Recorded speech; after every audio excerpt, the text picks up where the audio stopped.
Hello, good morning. It's me, your science teacher. Today I am here to teach you science class 9.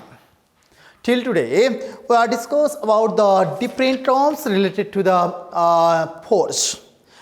In our previous class, we are discussed about the different terms related to the force, like the equation of motion. In the equations of motions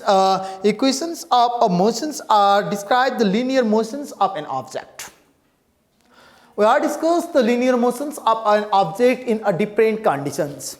In some condition, there was the velocity are given, final velocity are given, time period are given, time period are not given, etc. and distance, displacement, etc. We are discussed the three different types of a linear equation of motion. Now we are discuss the short term related to the inertia. Inertia is defined as the inability of a body to change its state of rest or uniform motion. The inability of a body which change the state of rest or motion, rest or of a uniform motion in a straight line is called the inertia. Inertia means the inability of a body which change the state of rest or motion, isn't it? It is of the following three types. There are the three types of inertia. They are inertia of rest, inertia of motion, and inertia of direction. Please look there some example of inertia. First one is inertia of rest. The inability of a body at a rest to bring itself into the motion. The inability of a body at a rest to bring itself into a motion, which is called the inertia of rest. When an object is in a rest, in that times without the external force is applied, this object cannot be moved or cannot change the position. It is called the inertia of rest, isn't it? Second one is the for example, when a carpet is beaten, it comes into the motion. When a carpet is beaten, then it comes into the motion, then the dust are separate from the carpet because these dust are always in a rest. Clear? When a carpet is beaten, it comes into a motion, but the dust particles remains at rest. This example so that the inertia of rest, isn't it? Okay. Next one is inertia of motion. Inertia of motions means when the fan keeps on rotating for some times. When a fan keeps for rotating for some times when the switch is off. After the switch is off, few times or few seconds, this fan remains rotating. This explains the inertia of rotation. Inertia of rotation is defined as inertia of motion is defined as the inability of a moving body to bring itself. The inability of a moving body to bring itself into the rest is called the inertia of motion. When an object that takes the external agent or external force to change from the motion to rest or rest to motion, which is called the inertia. Such factor is called the inertia. Next one is inertia of direction. The inability of a body moving in a particular direction. The inability of a body which moves in a particular direction without applying the direction to change its directions of the motion itself is called the inertia of direction, isn't it? Okay. The inertia possessed by a body is directly proportional to its mass. The inertia possessed by a body is directly proportional to the mass, and the object having the greater mass has the greater inertia and having the less mass has the less inertia. When the applied force or object are moving faster, those objects which have the less mass, this object needs the less force to change the position or a direction or a motion. If an object has the larger mass, they needs a large amount of force to change the position, direction or a motion. It means that the inertia is directly proportional to the mass. Mass is increases, then the inertia is also increases. Or mass is decreases, then the inertia is also decreases. Isn't it? Okay, student. Next one is momentum. What is momentum?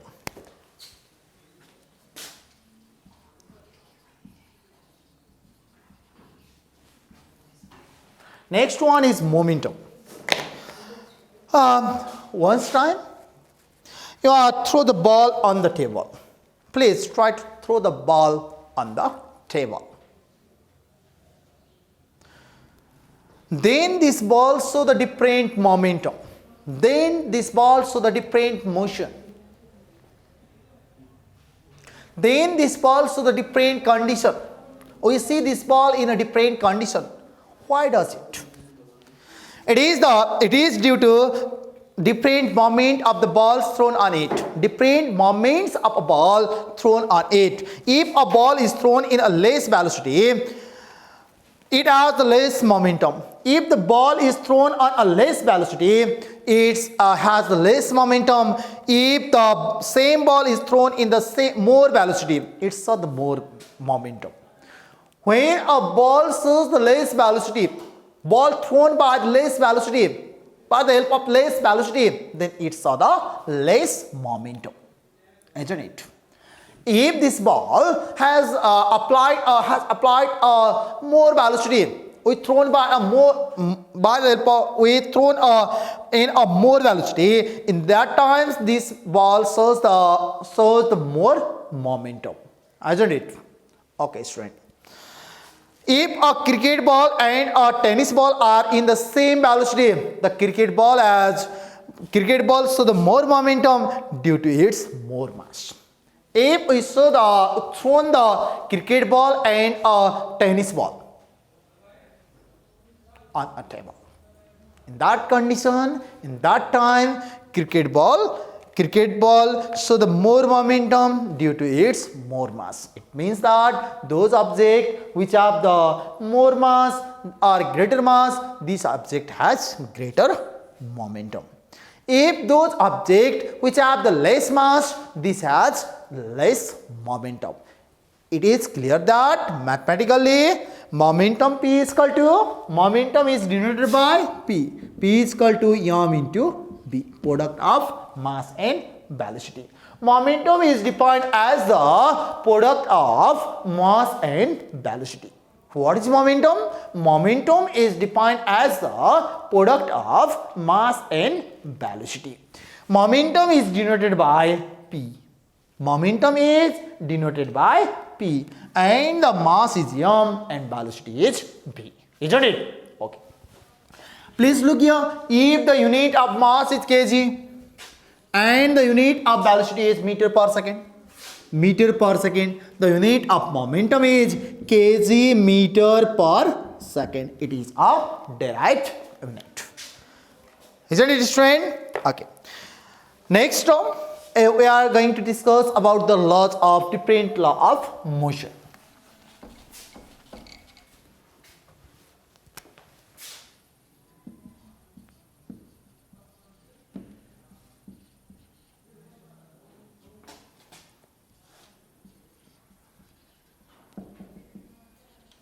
First one is first law.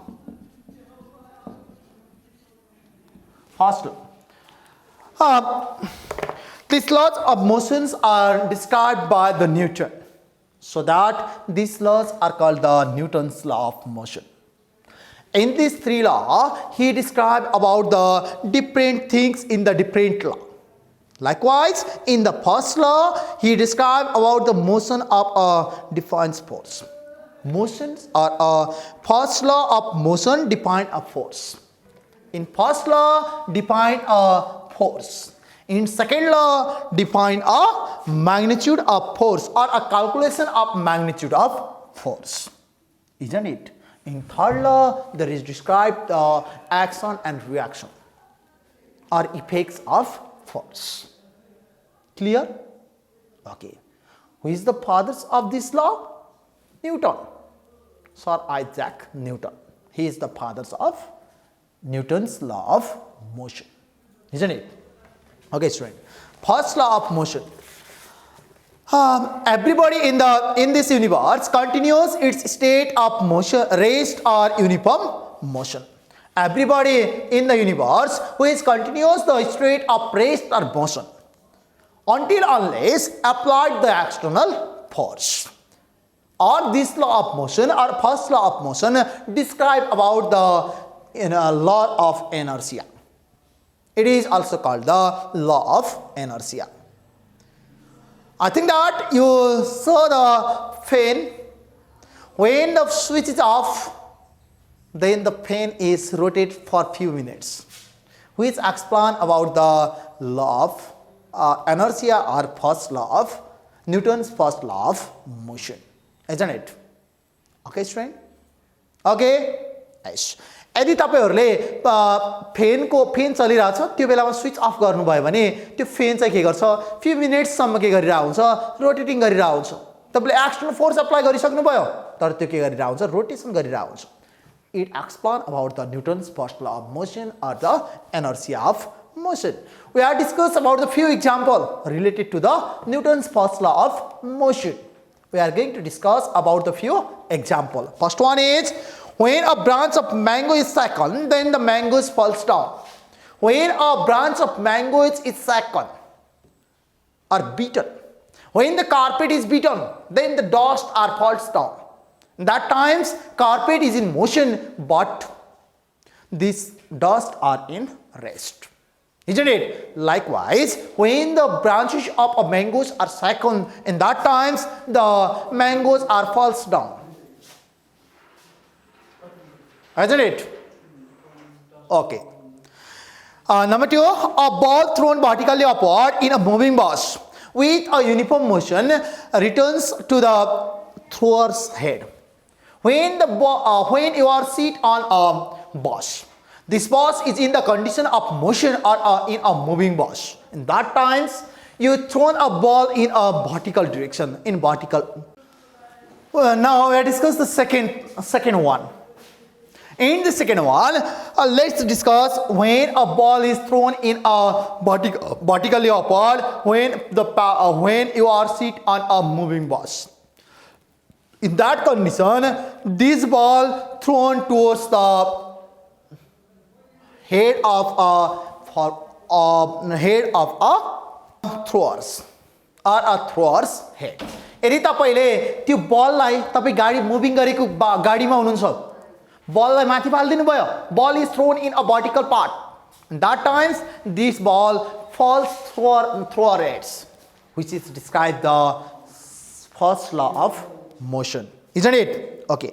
Next one, a pen keeps on moving for sometimes even after it is the switch off.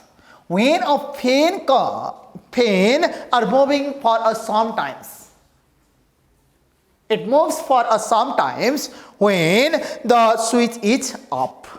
After the switch is off. These are the few examples related to the first law of motion or Newton's first law of motion, isn't it? Okay. Now we are turns to the Newton's second law of motion.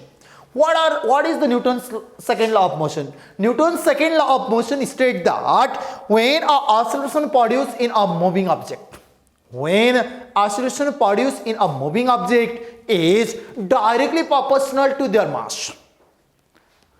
Acceleration means the A is produced in a moving object is directly proportional to mass. Look here. Second law of motion. Second law. Mathematically, when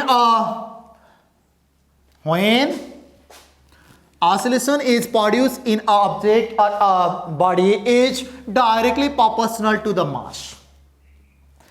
Equation first. And this acceleration is produced in object is inversely proportional acceleration is produced in a object is directly proportional to the force. Acceleration is directly proportional to the force, and this acceleration is inversely proportional to the mass. This is the mathematical statement of the Newton's second law of motion. Mathematically, when these two equations are combined, in that times there is given out A is directly proportional to Yob upon Yob. Isn't it? Okay. After that, when this we should remove this proportionality sign. In that case, we use A is equal to K yam A. K F upon yam, K A is equal to K F upon yam, it gives F is equal to K yam A, which is the Newton's second law of motion. Right statement? Newton's second law of motion states that the acceleration produced in a body is directly proportional to the force and inversely proportional to the mass. Isn't it? Okay, student. Dear student, I have completed today's class. Please read some example related to the Newton's first law of motions, and also once time you try to read the Newton's second law of motions in your home. We will continue we will meet in our next class. Okay, thank you.